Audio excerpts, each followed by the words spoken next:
ये है एंटार्क्टिका, जो सदियों से इंसानों की पहुंच से दूर और उनके लिए एक बहुत बड़ी मिस्ट्री रहा है। चाहे वो ब्लड वाटरफॉल्स हों, मिस्टीरियस एनिमल्स हों, अंडरग्राउंड लेक्स हों या बर्फ के नीचे दबे हुए शहर हों, एंटार्क्टिका के बारे में कई ऐसी मिथ्स और मिस्ट्रीज हैं जिनका आज भी सुराग नहीं लगाया जा सका। एंटार्क्टिका दुनिया का वो अकेला कॉन्टिनेंट है जहाँ कोई इंसान नहीं रहता, क्योंकि यहाँ पर टेम्परेचर -90 डिग्री सेल्सियस तक चला जाता है। इसके साथ साथ यहाँ पर 300 किलोमीटर/आवर की स्पीड से बर्फ के तूफान भी आते हैं। इसी तरह एंटार्क्टिका दुनिया का सबसे ड्राई कॉन्टिनेंट भी है। इतना ड्राई कि आपको शायद ये जानकर हैरत होगी कि इसे डेजर्ट भी कहा जाता है, क्योंकि यहाँ पर सिर्फ 51 मिलीमीटर बारिश होती है। इस सब के बावजूद पिछले कई 100 साल से बहुत से कंट्रीज एंटार्क्टिका का कंट्रोल लेने की कोशिश कर रहे हैं। एंटार्क्टिका का ये मैप देखें। इस हिस्से को फ्रांस क्लेम करता है, इस पार्ट को नॉर्वे क्लेम करता है, ऑस्ट्रेलिया इस सारी राइट साइड को क्लेम करता है। इसी तरह ब्रिटेन, चिली, अर्जेंटीना और न्यूजीलैंड भी एंटार्क्टिका के कुछ हिस्सों को क्लेम करते हैं। लेकिन आखिर इसकी वजह क्या है? बर्फ की इस तह के नीचे आखिर ऐसा क्या है कि दुनिया की सुपर पावर्स इसका कंट्रोल लेना चाहती हैं? आज हम सॉल्व करने जा रहे हैं एंटार्क्टिका की कुछ मिस्ट्रीज, और साथ ही में हम इसकी भी खोज लगाएंगे कि एंटार्क्टिका को असल में डिस्कवर किसने किया था। और आखिर में हम ये भी देखेंगे कि इस बर्फ के नीचे आखिर ऐसे क्या राज छुपे हैं जिन्हें दुनिया की सुपर पावर्स जानती हैं और इसीलिए वो एंटार्क्टिका का कंट्रोल लेना चाहती हैं।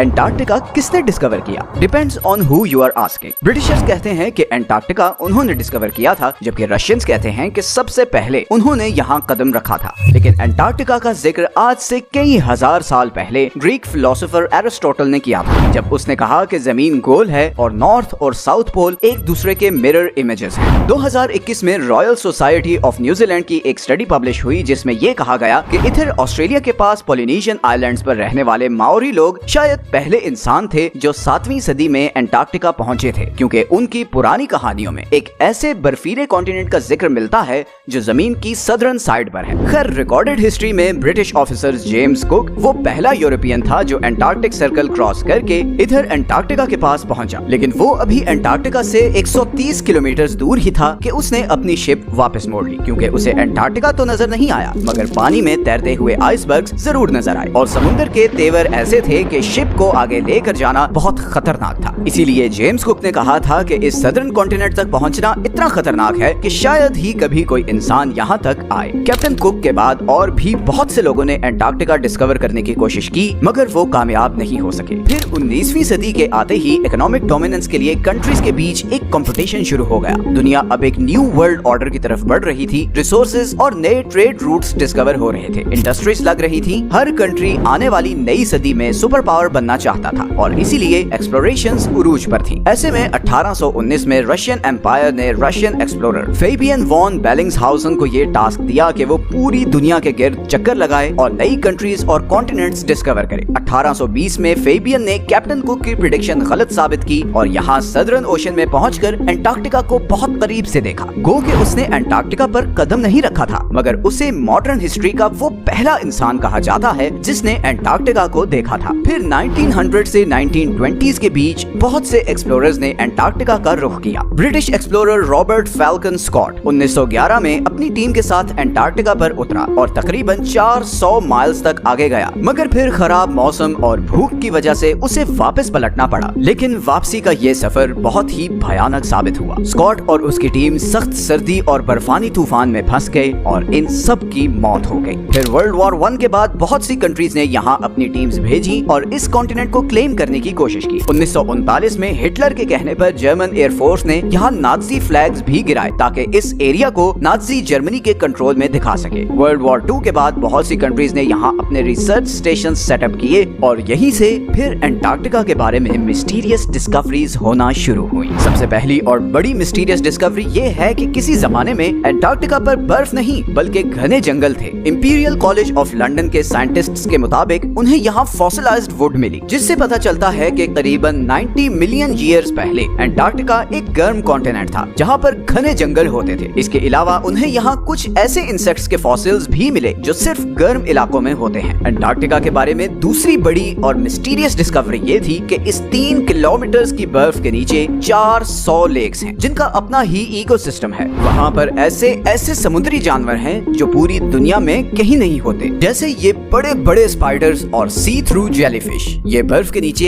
एक अलग ही दुनिया है। इसी तरह एंटार्क्टिका पर एक और चीज जिसने बहुत से एक्सप्लोरर्स को बहुत सालों तक पजल किए रखा, वो ये खूनी चश्मे हैं। मैकमर्डो की वैली में ये वाटरफॉल ऐसे है जैसे बर्फ से खून निकल रहा हो। मगर हाल ही में साइंटिस्ट्स ने ये डिस्कवरी की है कि इस वाटरफॉल का सुर्ख रंग इसलिए है क्योंकि इस चश्मे को एक बहुत ही सॉल्टी लेक से पानी आता था, जिस पर अब कई 100 फुट बर्फ पड़ चुकी है और वो लेक एटमॉस्फेयर से बिल्कुल कट ऑफ है। इस पानी में बहुत ज्यादा आयरन है और इसीलिए जब ये पानी चश्मे में आता है तो ऑक्सीजन और धूप की वजह से पानी में मौजूद आयरन ऑक्सीडाइज होता है और उसका बिल्कुल जंग जैसा कलर हो जाता है। एंटार्क्टिका के बारे में तीसरी सबसे बड़ी मिस्ट्री और कॉन्स्पिरेसी ये है कि इस बर्फ के नीचे कोई एंशिएंट सिविलाइजेशन है। बहुत से लोगों ने ये क्लेम किया है कि यहाँ पर एलियन स्पेसशिप्स भी देखी गई हैं। 2016 में गूगल अर्थ पर एंटार्क्टिका में बहुत सी अनयूजुअल एक्टिविटीज रिकॉर्ड की गई हैं। कॉन्स्पिरेसी थ्योरिस्ट्स जहां इन्हें एलियन यूएफओज कहते रहे, वहीं बहुत से पॉलिटिकल एक्सपर्ट्स के नजदीक ये अमेरिका और दूसरे कंट्रीज के सीक्रेट एयर ऑपरेशंस हैं जो वो एंटार्क्टिका में कर रहे हैं। और यहीं पर आता है एंटार्क्टिका का वो हिडन पॉलिटिकल फ्रंट जिससे बहुत कम लोग अवेयर हैं। जहां बाकी पूरी दुनिया दूसरे जियोपॉलिटिकल इश्यूज में उलझी हुई है, वहीं America, China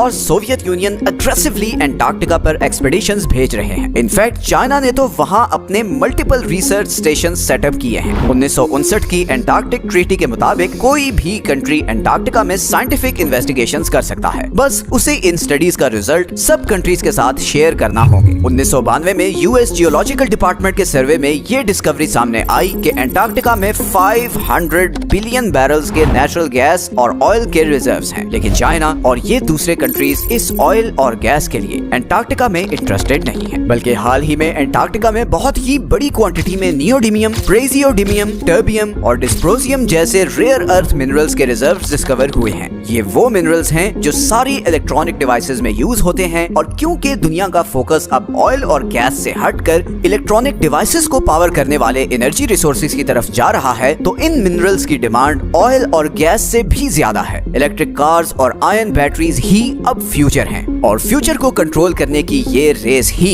in super powers को एंटार्क्टिका की बर्फ और तूफानों में ले आई है। एंटार्क्टिका की लास्ट मिस्टीरियस डिस्कवरी ये सदर्न ओशंस है। दुनिया के खतरनाक तरीन समुद्रों में सदर्न ओशन का नाम आता है। हमारी दुनिया का क्लाइमेट और वाटर सप्लाई ये सदर्न ओशन ही कंट्रोल करता है, क्योंकि ये अटलांटिक और पैसिफिक ओशन के साथ भी मिलता है। साइंटिस्ट्स के मुताबिक दुनिया का 15% carbon emission southern ocean absorb करता है और ग्लोबल वार्मिंग के साथ साथ इस ओशन की इंपॉर्टेंस बढ़ती जा रही है, क्योंकि यहाँ पर जमी हुई बर्फ पिघल रही है और बर्फ के पिघलने से बहुत से खजाने अब बाहर आ रहे हैं जिन समुद्रों में कभी इंसान जाने का सोच भी नहीं सकते थे। बहुत जल्द वो इम्पोर्टेंट ट्रेड रूट्स बनने वाले हैं। एंटार्क्टिका पर अब भी बहुत सी स्टडीज चल रही हैं और हु नोज कि आने वाले टाइम में और क्या मिस्टीरियस चीजें एंटार्क्टिका के बारे में डिस्कवर होंगी। ये हैं वो सारे सोर्सेज जहां से हमने इस वीडियो के लिए कंसल्ट किया है। अगर आपको इस तरह के टॉपिक्स पसंद हैं तो नीचे कमेंट्स में जरूर बताएं। मिलते हैं नेक्स्ट वीडियो में एक और इंटरेस्टिंग टॉपिक के साथ। अपना ख्याल रखें। अल्लाह हाफिज।